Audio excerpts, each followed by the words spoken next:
evening and welcome to BizTech's Aha, the coaching show. Now tonight, get ready to dragon your way to coaching mastery and unlock leadership success. Now we discover the secrets of empowering ourselves and leading others to achieve extraordinary results. Now, with valuable insights from a CSP, ICF, MCC certified master coach, let's welcome Jonathan Lowe. Jonathan, welcome to the show. Hi, Brian. How are you? It's good to be on your show. Thank you for having me. Good to have you, Jonathan. Thank you very much from an esteemed coach like you. We are looking forward to getting some insights from you. But for a start, maybe you can give the audience a little bit about your background and what you've been doing in coaching over the last few years. Sure. So I started my career. I'm not in the coaching industry. I was a former hotelier. So I was in the hotel business for a long time. If you're in Malaysia, I started my career in Main Court Hotel. Which is, if people are familiar with Main Court in Jalan Ampang, I'm checking on the timeline, right? And then I was in different hotels, PG Hilton, Kuala Lumpur Hilton. And so 18 years in the hotel business, but the last 18 years, I've made a transition into the world of professional coaching. And I had the privilege to learn from the father of coaching in Malaysia, Dr. Michael here, who was on one of your shows earlier too. Yes. So from Corporate Coach Academy. So this journey has been transformational. I had the privilege right now as a coach, as a speaker, as a master trainer to work in 35 different countries along this 18 years journey up to now. Oh, fantastic. So 35 different countries. One of the key things then, because you obviously have global experience, what do you see are the key things that perhaps are different that's outside of ASEAN and then within ASEAN itself from a coaching perspective? Well, great question, Brian. I think from a coaching perspective, some of the fundamentals do not change a lot. Some of the cultural norms may be different. As I do a lot of work within with sales team, with customer service teams, and with leaders around organization. So, some of the core challenges within the leadership space, it doesn't change too much, actually. Whereas, even if you're doing in Indonesia, the gaps are similar, right? And that is what I've noticed. And people also have the same challenge of, recognition or the lack of recognition, and things that I hear in Malaysia and in different Asia Pacific countries, or even in different European or even in North America, are pretty much similar. So Jonathan, then, however, different. So if you told someone about coaching and you've been in this coaching journey for 18 years, now, 20 years ago, if you asked a senior leader in Indonesia, in Malaysia, in Thailand, and even in Singapore, the whole idea of being coached was a relatively alien concept. But the reality is, Jack Welch, the guru of management leadership 30 years ago, even at that time when he was at GE, he had an executive coach. Now, how has that changed over the last 10 years, and which markets have you seen coaching being more receptive among senior leadership? In terms of receptiveness, right? I believe the European and the North American market are more exposed, right? The ICF, the International Coaching Federation, or the EMCC, which is in Europe, it started pretty much there, right? So the exposure in terms of coaching. So when you talk about coaching 20 years ago in Malaysia, people would be talking about tour operators, coach buses. So that was really, hey, I'm here to talk about coaching. Okay, what luxury buses are you taking? So it has evolved, thankfully, over the last 20 years to a state that we are closer. And over the last 2 years with COVID, everyone was locked down. So it bridged the gap a little bit, right? So people were able to have access.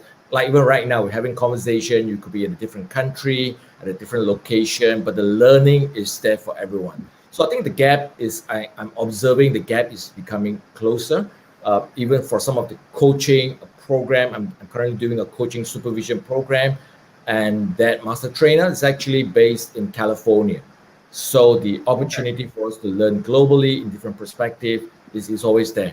And interestingly, just last week, I was in Mumbai, in Okay. India for the World HRD Congress where I presented.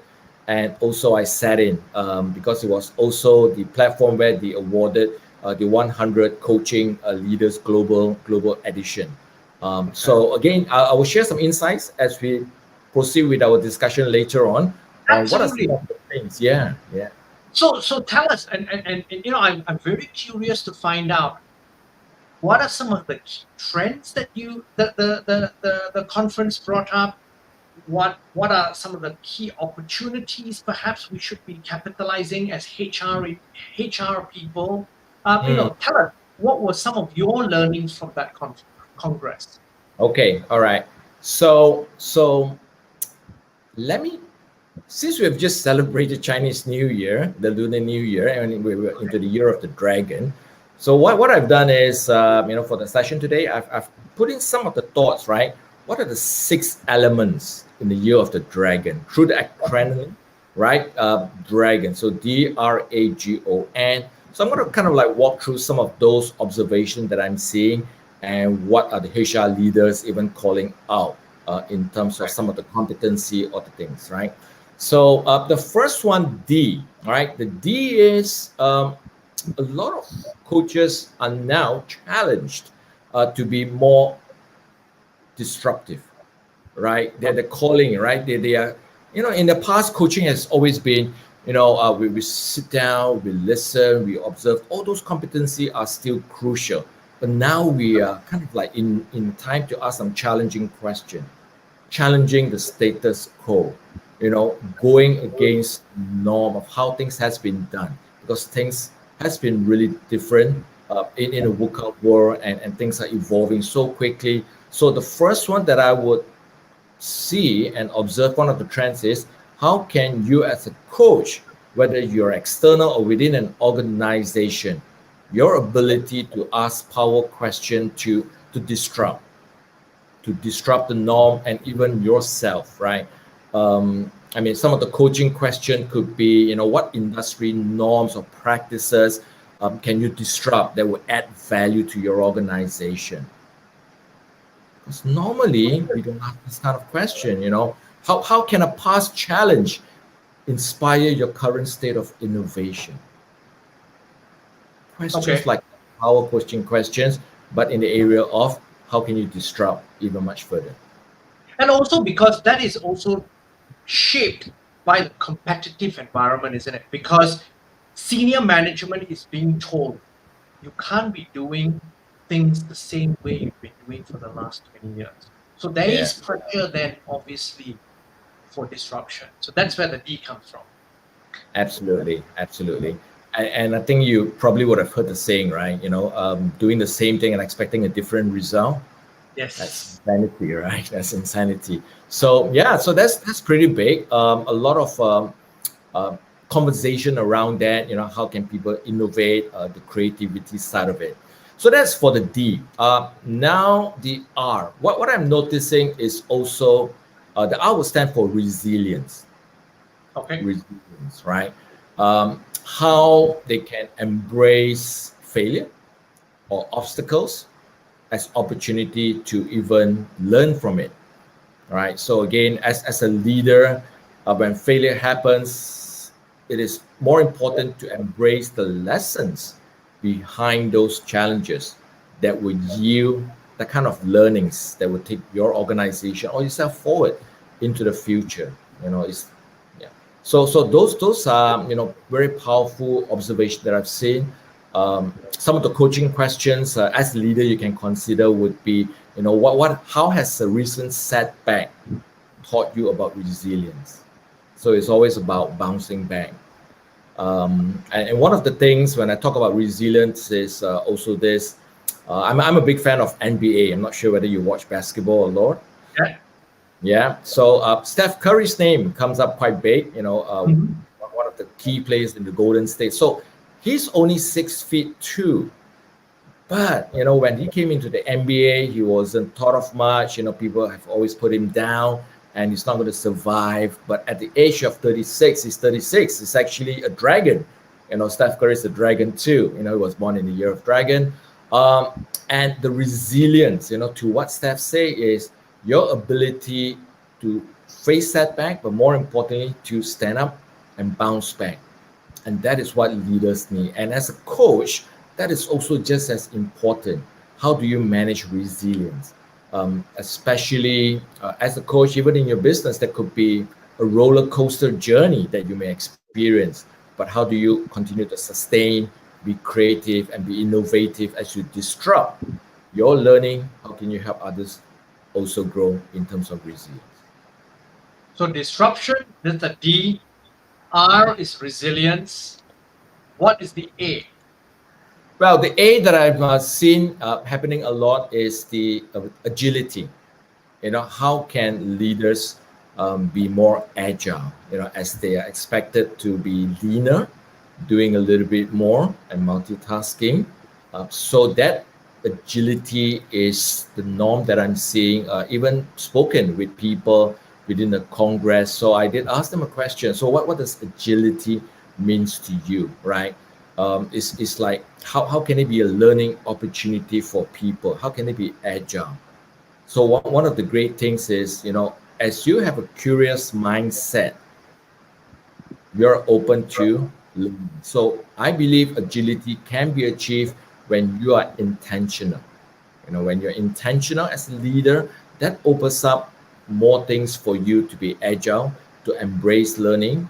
Some people look at AI, artificial intelligence, and they say, no, it's going to take away our coaching opportunity. And that was the same thing that I observed in 2019. I was in Beijing, right? And there was this famous Beijing restaurant called Hai-Di-Lao. They are pretty famous steamboat, right? In many places in Malaysia. And because I've been in the service industry for so long, one of the things is always about customer experience. And they were quite famous for having robots become servers. So I was curious. I was like, wow, what is going to happen? Are they using technology to replace the human experience? And when I went to Hai-Di-Lao, one of the flagship, as part of a learning educational trip, what surprised me was they had doubled the number of servers and greeters at the restaurant. And I was really curious. I was like, wow, what is happening? And what I found out was they are taking away some of the mundane stuff. So the robots will be sending food, collecting the plates. Now the humans are able to have more experiences, spend more time talking to customers, having a conversation, showcasing, I'm sure if you have Hai-Di-Lao, how the noodles are being done. The noodle things, right? Yeah, absolutely, right? And that tells me how we can be complemented, right? So if you're agile enough, you embrace technology and learn to complement things that can help you become more productive. Because end of the day, it's all about the human engagement and interaction that people value. So as a coach, how can you leverage some of the things? Because sometimes we spend so long just doing reports, journals, right? Correct. So how can you leverage your time, leverage some of the things that AI can do, technology, and just spend having great coaching conversation that will save you and put you forward much quicker and faster. And so what's G then? Well, so from agility, the next one, G, is about growth, right? So in terms of growth, many were actually inspired by the work of Carol Dweck when she wrote the book Mindset. And it's really, how can you embrace the 5 pillars of the mindset in terms of growing, right? So some of the coaching question that resonated with a lot of people would be, what skills would significantly impact your leadership in the next 1 year, 2 years, 5 years? So more forward looking in terms of growth, right? So wherever you are, what got you here is great. but is it going to help you moving into the future, right? So what steps are you taking to build yourself on the competency that is going to be useful? And another coaching question that I found to be really useful for your consideration is this: what belief have you changed recently, and what led to that change? Because it's about growth, right? Yeah. Because sometimes we are blindsided. We may not even know what are some things that we know or do not know, right? So from growth, G, we now have O. O is for me is about optimism. Optimism, all right? Optimism. Um, in Malaysia and in different parts of the world, the key word that I'm seeing is about what is hope. I mean, to me, optimism is about hope, right? How can you say have a positive outlook when things may not look the way it is? I spent many years working together with Jack Canfield, the person who wrote the Chicken Soup for the Soul. He also wrote in the book The Success Principle, a formula that is called E plus R equals to O. What is that? Tell us. Are you familiar with that, Brian? No, I'm not. No, yeah. So E stands for events, right? E stands for events, and O stands for outcomes. And one of the things that I've also learned in my personal journey is this. I've told you I love the game of basketball, right? Yes, so there was this opportunity for me to actually visit the city of Chicago. Are you familiar with which team is very famous? Chicago Bulls. Yeah, absolutely. And who's the famous player there? Michael Jordan, yeah, you're absolutely correct. So I was really excited, to have the opportunity, and I checked the schedule, and there was a game happening when I was in the city of Chicago. So I got my flight, everything ready. I had a 7 hours buffer. I'm going to arrive at 12. 7 o'clock is the game. Check into the hotel, all good. But guess what? Flight was delayed. From Kuala Lumpur to Paris, and then supposed to be Paris straight to Chicago. I was supposed to reach at 12. It was delayed. Something happened. I was moved from Paris to Heathrow to Chicago. At the end of the day, I reached Chicago airport at 6:30 in the evening. I was crushed. And it takes an hour, right, to go to the airport, and then it takes 1 hour to go to the stadium. And another bummer, my luggage was missing. It didn't arrive. And it was like, wow, how can this thing happen? You can have the best plan and things like this happen. So what would you do in my position, Brian? Well, Chicago Bulls, what I might do, and really depends how big a fan I am. I might have even just went and told the airline in the office, please get my luggage. I'd probably go and catch the game, and then in the meet come back and take my luggage. Yeah, that was a very ideal situation. Yeah, so I would have loved for that to happen, but it didn't kind of happen the way it was suggested. So by the time I finished filling up all the reports, it was almost 8:30, and it takes me an hour to get there. So, but I still just went for it. Instead of going to the hotel, there was no luggage to check into the hotel, so that was an easy equation. So guess what? When I reached there, it was like 10 minutes before the game ended. But guess who I saw in Chicago State? You're right. You're absolutely correct. Yeah, I saw Michael Jordan, the statue. Okay. But it was better than nothing, right? So this is where E plus R really resonated with me, because you can have the best plan, the best events, right? The events, you can have the best plan, but things will happen. So it is the way, the R stands for the way you respond instead of react to the situation. I could have been very bitter. I could have played the blame game. That would determine your outcome. So E plus R, events plus respond, equals to your outcome. So as a coach, I've learned that sometimes we may not have the best of days, or we can have the best plan, But things out of the norms will still happen. But how do you choose your response will determine your outcome. So it's about understanding your own patterns, understanding your responses. How do you respond in certain situation within your family, within organization? So how can you turn challenges into positive opportunity? So Now that's then, that's the O, right? And what's the that's final the one? O. The The final N. one is nurture. Nurture, right?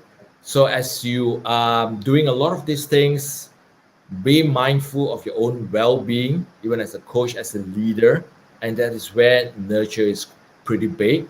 Even in a conference in Mumbai, there was another separate conference running concurrently on well-being and wellness, right? How can people have a safe space? This is where how trust can be developed further, and those conversations are the ones that is going on around, right? Another thing that I see that is not done too often in a lot of Asian organization, it is how well do you recognize and celebrate team's accomplishment. Yes, we don't celebrate successes enough. Not as often, right? It is like, hey, expected. It's Yeah. in their job scope, it's what they are supposed to do.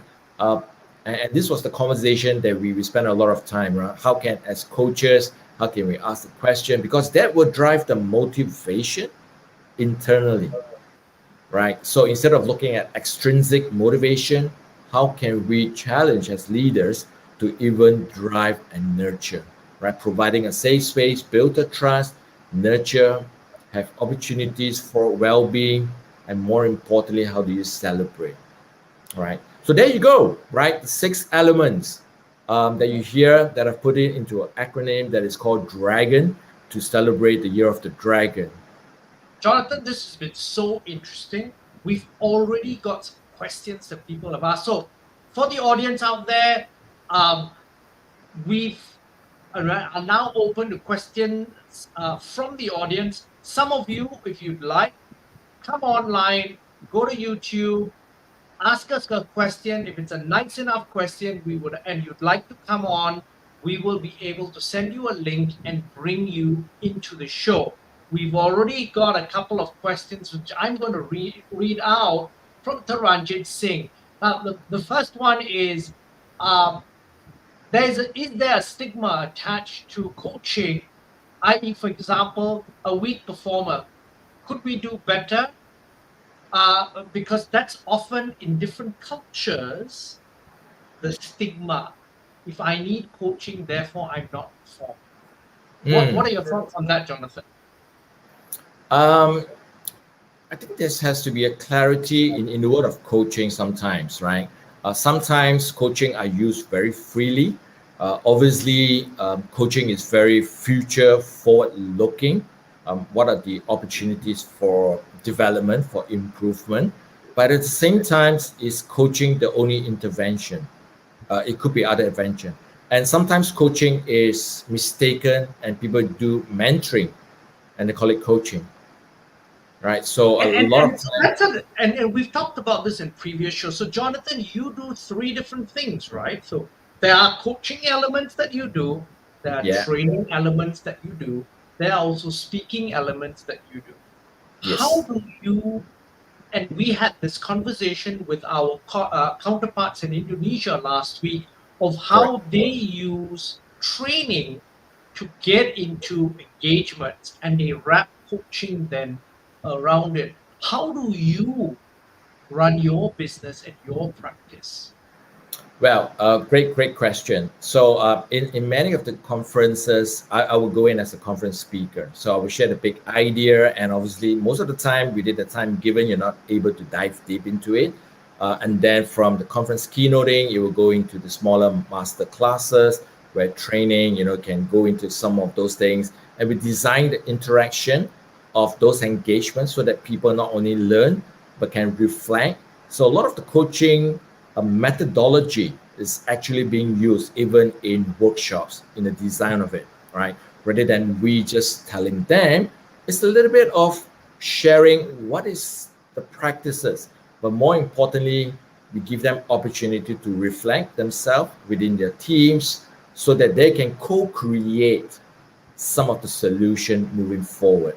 And again, going back to the question, if performance is one of the things, I think having a good conversation during the contracting, right, of the engagement, that will give clarity. If not, every time your name is called, oh no, what have I done wrong this time? I need to see the boss. Oh man, if you're called in, sometimes it's not a good thing. But if you have clarity on that, people are looking forward. So this is also a challenge, and so let's talk a little bit. I want to just pinpoint something and zoom in on what you just said. It's around the contracting process. Sometimes, however, and correct me if I'm wrong, when a client, particularly they're new to coaching and stuff like that, the scope of work perhaps is not clearly defined. How do you deal with that? When there's a lack of clarity, for me at least, is to have that clarity, right, in terms of the scope of work. Because sometimes we are engaged by organization who then assigns leaders that we need to work with. Correct. So actually two contracting that happens, one with the organization and also one with the individual leader themselves. And this is where I've noticed a lot of the coaching right now, they actually, not all the time, but if you're a subject matter expert, if you're a sales coach, sometimes just to have conversation to rebound some ideas around that, what organization are looking for.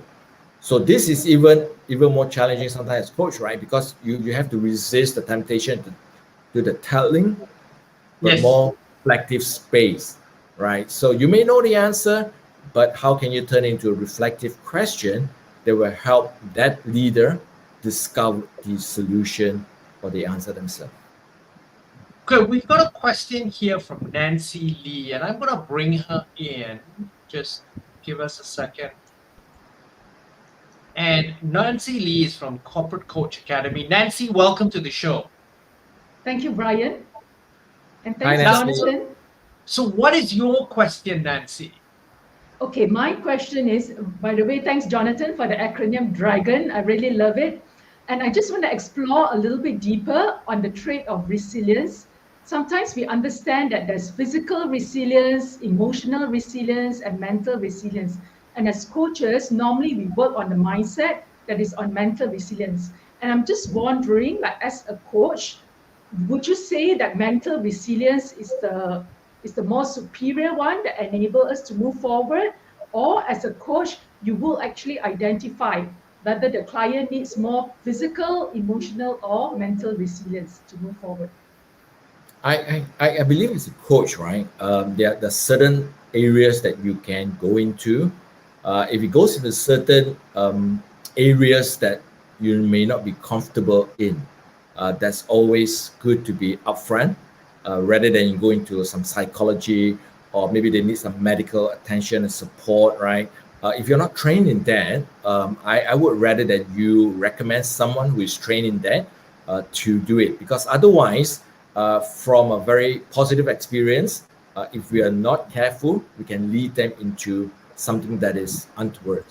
So, knowing and mindset is a great one to help people overcome. But if you go into other areas, so ask yourself, are you competent? Do you have the background or understanding to do that? Otherwise, my recommendation is don't take everything. Thank you, Jonathan. Hope that was useful. Yeah. Now, Nancy, thank you very much for the question. We appreciate that. Have a good evening. I'm just going to take you off air now. Now, Jonathan, there's another question that's come online on YouTube, which is basically touching on something you mentioned earlier around disruption and AI. So, question is, how is the area of coaching being disrupted, given AI applications and tech platforms at play? What are some of the themes that you see playing out over the next 3 years or so? Just like in every industry, right? In the food delivery, you have Grabs and making it really affordable. And likewise coaching, there are these platforms too. Um, Look at your own competency. I always believe, if you're good, or one good measurement, if people start copying all the work that you do as a coach or as a trainer or as a keynoter, that means you are really doing well.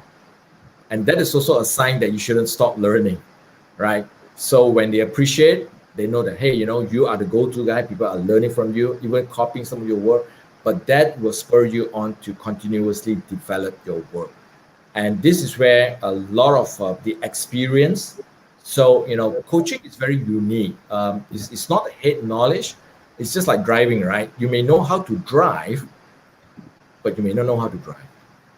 Yes. Funny as it seems, right? You technically know how to drive, right? In your head, but sometimes when you drive, it's different. So ICF and many different coaching organizations will look at the number of coaching hours that you have and your ability to have that coaching hour to practice. So the more you do it, it really helps you to build your competency.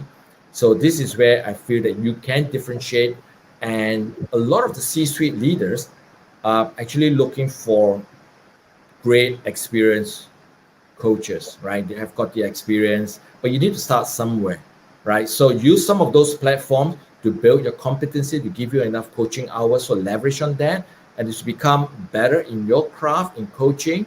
As you gain more experience, begin to find areas that resonates with your niche, so that you can continue to evolve and be one of the coaches. So I'm privileged to be part of the 100 coaches, with Marshall Goldsmith. And Marshall has got a lot of C-suite leaders that are part of the 100 coaches, and it always amazes me, to be given this platform to just share and co-create with other global coaches around the world. And this didn't happen overnight. It was through a lot of years of working on my craft, building competency. So if you want it, hard work. Not many people see it, but put in the work, your results will be there, and you will reap it. Jonathan, it's this has really been a fascinating conversation. I don't think we have any more questions. Now, before we leave, however, just as a recap, before we leave the conversation, any final thoughts you'd like to leave the audience with, particularly within your D.R.A.G.O.N framework? Yeah. For me, if you can just practice, James Clear talk about the atomic habits, right? Sometimes you may hear the acronym, but if you put into practice, right, do the baby steps that helps you. If you increase 1% every day, that will lead to a compounded 38%, over annually, right? And if you start doing it rather than just thinking about it, you may be amazed where you are by the end of the year, right? So I wish you a great year of the dragon. Be amazing, be exceptional, continue to disrupt, continue to be resilient, have the agility so that you can continue to grow with optimism and continue to nurture, create the space, the trust, so that you can thrive more successfully. Jonathan, on that note, thank you very much for your insights. I've learned a lot, and thanks for coming on the show. Thanks, Brian. Wish you all success in everything you do. Be amazing with the Dragon. Thank you very much. We've been speaking to Jonathan Loh. He's a Global Speaking Fellow, CSP, ICF, and MCC. I'm Brian Fernandez, and you've been watching and listening to BizTech's Aha, the coaching show. This interview will be on our website, www.biztech.asia, as well as our syndication partners, TV stations, radio stations, and websites. Thanks a lot for tuning in.